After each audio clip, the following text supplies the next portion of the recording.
അങ്ങനെ ഒടുവിൽ എല്ലാ കുറ്റങ്ങളും നമ്മുടെ ജലജ അഭിയുടെ തലയിൽ കൊണ്ടിട്ടിരിക്കുകയാണ്. അവിടെ സംഭവിക്കുന്ന അതായത് ജലജ ചെയ്യുന്ന എല്ലാ കാര്യങ്ങൾക്കും ഫലം കാണാത്തത് അഭിയുടെ ജാതകദോഷം എന്നാണ് നമ്മുടെ ജലജ പറയുന്നത്. എന്തുകൊണ്ടാണ് ജലജ അങ്ങനെയൊക്കെ പറയാനുള്ള കാരണമെന്ന് നമുക്കറിയണ്ടേ? അപ്പോൾ അതിനെക്കുറിച്ചൊക്കെ നമുക്ക് ചർച്ച ചെയ്യുന്നതിന് മുമ്പ് മറ്റൊരു കാര്യം പെട്ടെന്ന് തന്നെ ഓർമ്മിച്ച് പറഞ്ഞു തന്നേക്കാം. ആരെങ്കിലും നമ്മുടെ ചാനൽ സബ്സ്ക്രൈബ് ചെയ്യാതെ ഉണ്ടെങ്കിൽ പെട്ടെന്ന് തന്നെ സബ്സ്ക്രൈബ് ചെയ്തേക്കൂ. അതോടൊപ്പം തന്നെ ബെല്ലൈക്കൺ കൂടി ക്ലിക്ക് ചെയ്യാനും മറക്കരുത്.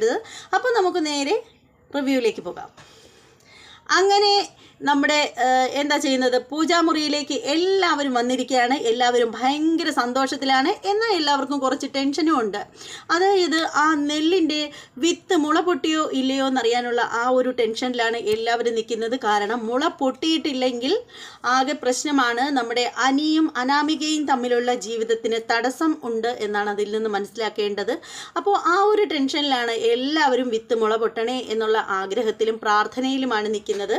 അങ്ങനെ നമ്മുടെ മുത്തശ്ശി പറയുകയാണ്, നയനമോളെ ഇനി മോള് ആ മൂടി ഒന്ന് തുറക്ക് എന്നിങ്ങനെ പറയുകയാണ്. അപ്പോൾ തന്നെ നയന പറയുന്നുണ്ട്, എൻ്റെ മുത്തശ്ശി ഒരു കുഴപ്പം ഉണ്ടാവില്ല, മുത്തശ്ശി സമാധാനമായിട്ടിരിക്കുക എന്ന് പറഞ്ഞിട്ട് വിഘ്നേശ്വരനെ പ്രാർത്ഥിച്ചുകൊണ്ട് നമ്മുടെ നയന ആ പൂജാപാത്രം അങ്ങ് തുറക്കുകയാണ്. തുറക്കുമ്പോൾ നോക്കുമ്പോഴത്തേക്ക് ആ വിത്ത് വച്ചിരിക്കുന്ന മൺചട്ടിയിൽ നിറയെ തൈകൾ നിൽക്കുകയാണ്. ഇത്ര നീളമുള്ള തൈകളാണ് നിൽക്കുന്നത്. മുള പൊട്ടുക മാത്രമല്ല, അത് തൈച്ചെടിയായിട്ട് മാറിക്കഴിഞ്ഞിരിക്കുകയാണ്. അങ്ങനെ എല്ലാവർക്കും ഭയങ്കര സന്തോഷമാവുകയാണ്. എല്ലാവരും ഭയങ്കര സന്തോഷമായിട്ടിരിക്കുകയാണ്. അപ്പോൾ നമ്മുടെ ദേവയാനി പറയണ, മോനെ അനി, ഇപ്പം നിനക്ക് മനസ്സിലായില്ലേ, നിന്റെ വിവാഹത്തിന് യാതൊരുവിധ തടസ്സവും ഇല്ല.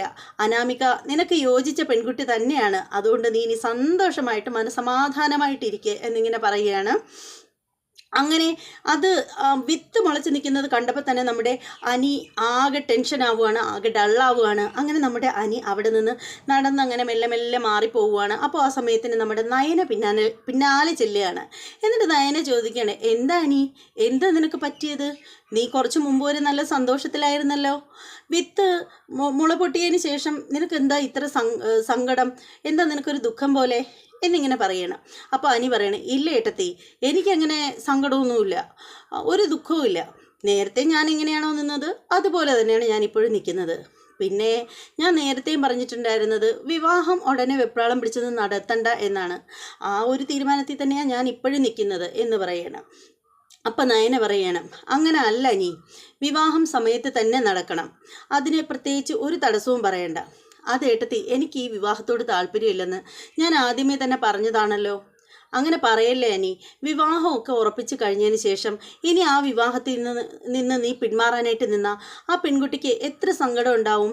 ദേ, അനാമിക നിൻ്റെ ജീവിതത്തിലേക്ക് വന്നു കഴിഞ്ഞാൽ നിനക്ക് ഉയർച്ചകൾ മാത്രമേ ഉണ്ടാവൂ. നല്ല കുട്ടിയാടാ അനാമിക എന്നിങ്ങനെ പറയുകയാണ്.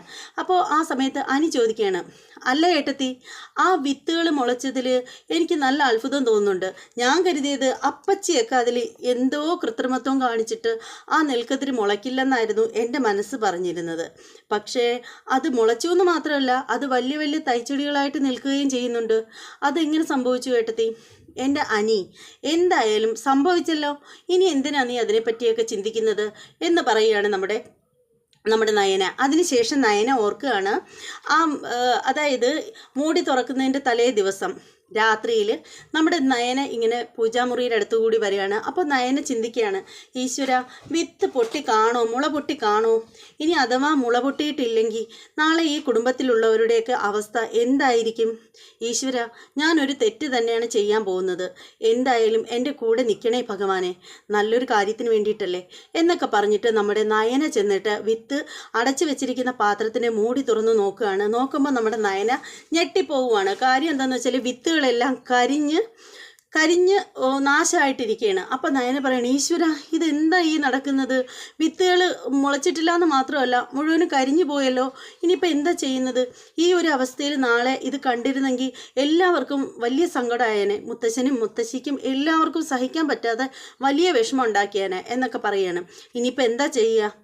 ഒരു കാര്യം ചെയ്യാം എന്ന് പറഞ്ഞിട്ട് നയന ആ കരിഞ്ഞുണങ്ങിയ നെൽമണികളും കൊണ്ട് പുറത്തേക്ക് പോവുകയാണ്. ആരും കാണാതെ അത് ആരും കാണാതെ അത് മുറ്റത്ത് കൊണ്ടുപോയി കളയുകയാണ്, ചെടിയുടെ മൂട്ടിലേക്ക് ഉപേക്ഷിക്കുകയാണ്. അതിനുശേഷം നയന കുറച്ച് മണ്ണ് ആ പാത്രത്തിൽ ഇട്ടതിന് ശേഷം അവിടെ നിൽക്കുന്ന ഇത്ര നീളമുള്ള കുറച്ച് നെല്ലിൻ്റെ തൈച്ചെടികൾ പറിച്ച് അതിനകത്ത് നിറച്ച് വെക്കുകയാണ്. എന്നിട്ട് ആരും കാണാതെ തന്നെ അത് പൂജാമുറിയിൽ കൊണ്ടുപോയി വെക്കുകയാണ് നമ്മുടെ നയന. അതിനുശേഷം പ്രാർത്ഥിക്കുകയാണ്, ഈശ്വര, ചെയ്യുന്നത് തെറ്റാണെങ്കിൽ ക്ഷമിക്കണേ, പക്ഷേ അനിയും അനാമികയും തമ്മിലുള്ള വിവാഹം ഒരു കാരണവശാലും മുടങ്ങാൻ പാടില്ല. അതിനു വേണ്ടിയിട്ട് ഞാൻ ചെയ്യുന്ന ഈ ഒരു തെറ്റ് പൊറുക്കണേ എന്നൊക്കെ പറയുകയാണ്. ഈ ഒരു കാര്യം നമ്മുടെ നയന അവിടെ ഓർത്തുകൊണ്ട് നിൽക്കുകയാണ്. അപ്പോൾ അനി ചോദിക്കുകയാണ്, എന്താ ഏട്ടത്തി പെട്ടെന്ന് ഓർത്തുകൊണ്ട് നിൽക്കുന്നത്? ഏയ് ഒന്നുമില്ല അനി, ഞാൻ ഒന്നും ഓർത്തിട്ടില്ല. പക്ഷേ ഏട്ടത്തിയുടെ മുഖം കണ്ടാൽ അറിയാലോ, ഏട്ടത്തി എന്തോ കാര്യമായിട്ട് ചിന്തിച്ചുകൊണ്ടിരിക്കുകയാണെന്ന്. ഒന്നുമില്ല അനി. ഏട്ടത്തി എന്നോട് ഒളിക്കുകയൊന്നും വേണ്ട, എന്തോ ഏട്ടത്തി ഓർത്തു. അങ്ങനെ നമ്മുടെ നയന പറയുകയാണ്, ഞാനൊന്നും പ്രത്യേകിച്ച് ഓർത്തില്ല, നീ ഒന്ന് വെറുതെ ഇരുന്നേ എന്നും പറഞ്ഞിട്ട് നമ്മുടെ നയന കയറി പോവുകയാണ്. അതേ സമയത്ത് നമ്മുടെ എന്താ പറയുന്നത്, നമ്മുടെ അഭിയുടെ ജാതകത്തെ പഴിക്കുകയാണ് നമ്മുടെ ജലജ പറയുകയാണ്, എടാ അഭി, നീ ഒറ്റൊരുത്തം കാരണം, നിന്റെ ജാതകദോഷം കാരണമാണ് ഞാൻ എന്ത് ചെയ്താലും ഒന്നും ഏൽക്കാതെ വരുന്നത്. അമ്മ ഇനി എൻ്റെ ജാതകത്തെ പറയുകയാണോ? അമ്മയല്ലേ പറഞ്ഞത് അമ്മ എന്തോ വലിയ കെമിക്കൽ അടിച്ചു വെച്ചിട്ടുണ്ട്, അതുകൊണ്ട് നെൽമണികളൊന്നും മുളപൊട്ടില്ല എന്ന്. എന്നിട്ടിപ്പോൾ മുളപൊട്ടിയെന്ന് മാത്രമല്ല, 4-5 ദിവസത്തെ വളർച്ചയാണ് അതിനുണ്ടായിരുന്നത്. ഇതിനൊക്കെ കാരണം എന്താ അമ്മേ?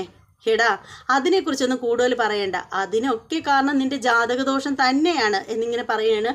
അത് കേൾക്കുമ്പോൾ അഭി പറയണേ, ഇനി എല്ലാത്തിനും എന്നെ പഴിച്ചോ, എന്നെ പഴിക്കുമ്പോൾ അമ്മയ്ക്ക് സമാധാനമാവുമല്ലോ എന്നിങ്ങനെ അഭി പറയുകയാണ്. അതേ സമയത്ത് നമ്മുടെ കനക ഇങ്ങനെ കനകയല്ല, നമ്മുടെ ദേവയാനി പത്രം വായിച്ചുകൊണ്ടിരിക്കുകയാണ്. അപ്പോൾ ആ സമയത്ത് നമ്മുടെ ജലജ അങ്ങോട്ടേക്ക് ചെല്ലുകയാണ്. ദേവയാനി പത്രം വായിച്ചുകൊണ്ടിരിക്കുമ്പോൾ നമ്മുടെ കനക അങ്ങോട്ടേക്ക് ചെല്ലുകയാണ്, ചായ കൊണ്ട് കൊടുക്കുകയാണ്. എന്നിട്ട് പറയണം, ആദർശമോൻ്റെ അമ്മ ഈ ചായ കുടിക്ക് എന്ന് പറഞ്ഞിട്ട് കൊണ്ടു കൊടുക്കുകയാണ്. അങ്ങനെ നമ്മുടെ ദേവയാനി ചായ വാങ്ങിക്കുകയാണ്. അപ്പോൾ ആ സമയത്തിന് കനക പറയുകയാണ്, ആദർശമോൻ്റെ അമ്മേ, ആ പൂജാരി പറഞ്ഞത് കേട്ടില്ലേ, എൻ്റെ നയനമോളാണ് ഈ കുടുംബത്തിൻ്റെ ഐശ്വര്യമെന്ന്. എൻ്റെ നയനമോളില്ലെങ്കിൽ ഈ കുടുംബം മൊത്തവും നശിച്ചു പോകുമെന്നാണ് പറഞ്ഞത്. എൻ്റെ നയനമോളില്ലാത്ത അനന്തപുരിയെപ്പറ്റി ചിന്തിക്കാൻ പറ്റില്ലെന്നും എൻ്റെ നയനമോൾ ഇവിടെ മഹാലക്ഷ്മി ആണെന്നും ഒക്കെയല്ലേ പറഞ്ഞത്. ആദർശമോൻ്റെ അമ്മ അത് കേട്ടുകൊണ്ട് നിന്നതല്ലേ, അത് സത്യമല്ലേ എന്നൊക്കെ ഇങ്ങനെ പറയുവാണ്. അത് എനിക്കും ബോധ്യമായ കാര്യമാണ്. എൻ്റെ നയനമോൾ ഈ കുടുംബത്തിലില്ലെങ്കിലുണ്ടല്ലോ ഒരു കാര്യവും നടക്കില്ല. രാവിലെ ഉറക്കം എണീച്ച എല്ലാവർക്കും ചായ കൊടുക്കുകയും വീട്ടിലെ എല്ലാ കാര്യങ്ങളും ചെയ്യുകയും എല്ലാം ചെയ്യുന്നത് എൻ്റെ നയനമോളാണ്.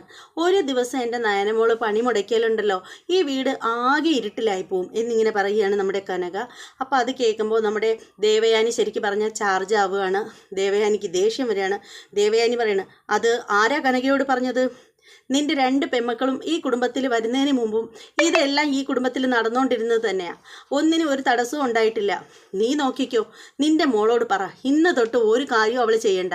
ഈ കുടുംബത്തിലെ കാര്യങ്ങൾ എങ്ങനെ നടക്കുമെന്ന് ഞാൻ കാണിച്ചു തരാൻ നിനക്ക് എന്നിങ്ങനെ പറയുകയാണ്. അങ്ങനെ പറഞ്ഞുകൊണ്ടിരിക്കുന്ന സമയത്ത് നമ്മുടെ ആദർശ് താഴേക്ക് ഇറങ്ങി വരികയാണ്. വന്നിട്ട് ആദർശ് വിളിച്ച് പറയണ, നയനെ, മുകളിലോട്ട് നോക്കിയിട്ട് പറയണ, നയനെ ആ ഫയലിംഗ് എടുത്തോ എന്നിങ്ങനെ പറയണ. അപ്പോൾ അത് കാണുമ്പോൾ തന്നെ ദേവയാനി പറയണ, ആദർശേ ഫയൽ ഞാൻ എടുത്തിട്ട് വരാം എന്ന് പറഞ്ഞിട്ട് ദേവയാനി മുറിയിലേക്ക് പോവുകയാണ്. ആദർശിൻ്റെ മുറിയിൽ കയറിയിട്ട് ഷെൽഫിലും അവിടെ എവിടെയൊക്കെ ഇങ്ങനെ തപ്പുകയാണ് നമ്മുടെ ദേവയാനി. എന്നിട്ട് ഫയൽ കാണുന്നില്ല. അങ്ങനെ ഫയൽ തപ്പിയിട്ട് എങ്ങും ഫയൽ കാണുന്നില്ല. അപ്പോൾ ആ സമയത്തിന് നയന അങ്ങോട്ടേക്ക് ചെല്ലുകയാണ്. എന്നിട്ട് നയന പോയി അപ്പോൾ തന്നെ എടുക്കുകയാണ് ഫയൽ. എന്നിട്ട് പറയണം, അമ്മേ ഫയലൊക്കെ എവിടെ വെക്കുന്നതെന്ന് എനിക്കല്ലേ അറിയാവൂ, ഞാനാണ് ആദർശേട്ടൻ്റെ ഫയലുകളും സാധനങ്ങളും ഒക്കെ അടുക്കി വെക്കുന്നത് എന്ന് പറഞ്ഞിട്ട് നയന ആ ഫയലും കൊണ്ട് താഴേക്ക് പോവുകയാണ്. എന്നിട്ട് ആദർശിൻ്റെ കയ്യിൽ ആ ഫയൽ കൊടുക്കുകയാണ്. അപ്പോൾ ആ സമയത്തിന് ദേവയാനി അങ്ങ് ഇറങ്ങി ചെല്ലുകയാണ്. ദേവയാനിക്ക് ശരിക്കും അതൊരു ഇൻസൾട്ടായിട്ട് തോന്നുകയാണ്. ദേവയാനി ഇങ്ങനെ ഒന്നും മിണ്ടാണ്ട് മുഖമൊക്കെ ഇങ്ങനെ ഇറക്കി വെച്ചിട്ട് ഇങ്ങനെ ഇരിക്കുകയാണ്. അപ്പോൾ ആദർശ് ചോദിക്കുകയാണ്, എന്താ അമ്മേ, എന്താ പറ്റിയത് എന്നിങ്ങനെ ചോദിക്കുമ്പോൾ ഏയ് ഒന്നുമില്ലടാ എന്നിങ്ങനെ പറയുകയാണ്. അങ്ങനെ ആദർശ് അമ്മയോട് പോകുന്നെന്നൊക്കെ പറഞ്ഞ് യാത്രയൊക്കെ പറഞ്ഞിട്ട് പോവുകയാണ്. അപ്പോൾ ആ സമയത്തിന് നമ്മുടെ ജയൻ അങ്ങോട്ടേക്ക് വരികയാണ്. ജയൻ വന്നിട്ട് ഒരു ഫയൽ കൊണ്ടുവരുവാണ്. എന്നിട്ട് പറയണം, മോളെ ഇതൊന്ന് ഒപ്പിട് എന്നിങ്ങനെ പറയുമ്പോൾ ദേവയാനി പറയണം, ഞാൻ സൈൻ ചെയ്ത് തരാം, ഇവളെന്തിനാണ് സൈൻ ചെയ്യുന്നത് എന്ന് പറയുമ്പോൾ നീ സൈൻ ചെയ്താൽ ശരിയാവില്ല ദേവേ എന്നിങ്ങനെ പറയുമ്പോൾ അതെന്താ ഞാൻ ചെയ്താൽ ശരിയാവാത്തത്? ഇവള് വരുന്നതിന് മുമ്പേ ഇതൊക്കെ ഞാനല്ലേ ചെയ്തുകൊണ്ടിരുന്നത്?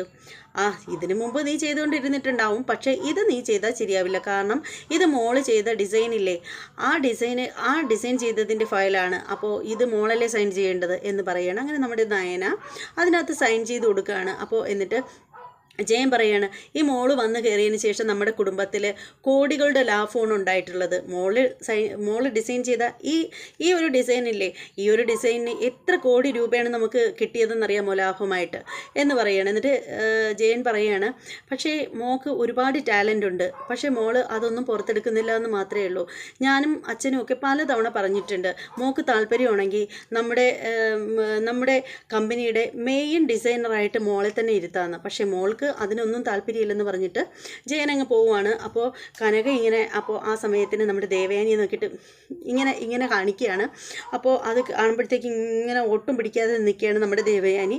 അപ്പോൾ ആ സമയത്തിന് മുത്തശ്ശി വരികയാണ്. മുത്തശ്ശി വന്നിട്ട് ചോദിക്കുകയാണ്, എന്തിയെ ദേവേ അനിയുടെ ജാതകം എന്തിയെന്ന് ചോദിക്കുകയാണ്. അപ്പോൾ ദേവയാനി പറയണേ, എൻ്റെ കയ്യിലില്ലല്ലോ അമ്മേ, നീയായിരുന്നല്ലോ ഇതൊക്കെ സൂക്ഷിച്ച് വെച്ചുകൊണ്ടിരുന്നത്, എന്നിട്ടിപ്പോൾ നിൻ്റെ കയ്യിലില്ലേ? അപ്പോൾ ഉടനെ നയന പറയാണ്, മുത്തശ്ശി എൻ്റെ കയ്യിലുണ്ട്, ഞാനത് എടുത്തു തരാം എന്ന് പറയുമ്പോൾ ദേവയാനി ഇങ്ങനെ തുറച്ച് നോക്കുകയാണ്. അപ്പോൾ മുത്തശ്ശിയുടെ കൂടെ പറയാണ്, ഇന്നാളൊരു ദിവസം മുത്തച്ഛൻ അത് എടുത്തതിന് ശേഷം എന്നെയായിരുന്നു മുത്തശ്ശി ഏൽപ്പിച്ചിരുന്നത്, അപ്പോൾ ഞാൻ അത് ഷെൽഫിൽ കൊണ്ടുപോയി വെച്ചത്, ഞാനിപ്പോൾ എടുത്തുകൊണ്ട് തരാമെന്ന് പറഞ്ഞിട്ട് നമ്മുടെ നയന പോവുകയാണ്. അപ്പോൾ നയന ഇങ്ങ് പോയി കഴിയുമ്പോഴത്തേക്ക് നമ്മുടെ കനക ഇങ്ങനെ നമ്മുടെ ദേവയാനിയെ നോക്കിയിട്ട്, കണ്ടില്ലേ എല്ലാം എൻ്റെ മോളുടേതാണ് ഉത്തരവാദിത്വം എന്നുള്ള രീതിയിലൊക്കെ ഇങ്ങനെ ആക്കിയൊക്കെ ഇങ്ങനെയൊക്കെ കാണിക്കുന്നുണ്ട്. ഇത് കാണുമ്പോഴത്തേക്കും നമ്മുടെ കനകയ്ക്ക് നമ്മുടെ ദേവയാനിക്ക് ഭയങ്കരമായിട്ടുള്ള അപമാനമായിട്ട് തോന്നുകയാണ്. അങ്ങനെ നമ്മുടെ ദേവയാനി ഇങ്ങനെ മുഖമൊക്കെ കുത്തി വീർപ്പിച്ച് ഇങ്ങനെ നിൽക്കുകയാണ്. അതോടുകൂടി ഇന്നത്തെ പത്തരമാറ്റ് സീരിയലിൻ്റെ എപ്പിസോഡ് കഴിയുകയാണ്. ഇന്നത്തെ പത്തരമാറ്റ് സീരിയലിൻ്റെ എപ്പിസോഡ് എല്ലാവർക്കും ഇഷ്ടമായി എന്ന് വിശ്വസിക്കുകയാണ്. ഇഷ്ടമായവർ തീർച്ചയായും ലൈക്ക് ചെയ്യണം. നിങ്ങളുടെ അഭിപ്രായങ്ങളും നിർദ്ദേശങ്ങളും ഒക്കെ കമൻറ്റ് ചെയ്തേക്കണം. അതുപോലെ നമ്മുടെ ചാനൽ നിങ്ങളുടെ സുഹൃത്തുക്കൾക്കൊക്കെ ഒന്ന് ഷെയർ ചെയ്ത് കൊടുക്കണം. ഇനി ആരെങ്കിലും സബ്സ്ക്രൈബ് ചെയ്യാൻ മറന്നു പോയിട്ടുണ്ടെങ്കിൽ ഒന്ന് ചെയ്തോളണം. ഇനി മറ്റൊരു എപ്പിസോഡിൻ്റെ റിവ്യൂമായിട്ടും രാത്രി പ്രൊമോ വീഡിയോയുമായിട്ടും വരുന്നതായിരിക്കും. അതുവരെ എല്ലാവർക്കും ബൈ.